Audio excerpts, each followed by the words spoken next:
Hello friends, welcome to Creative Medicine. In this lecture, we will learn about. Hello friends, let us now learn some important points about nitrates and sildenafil.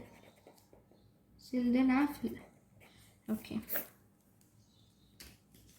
Nitrates and sildenafil, both these will increase intracellular GMP, and it causes an uninhibited vasodilation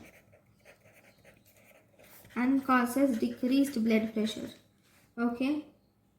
So because of this, they both will cause, if you give nitrates plus in the sildenafil, so this will result in very severe hypotension.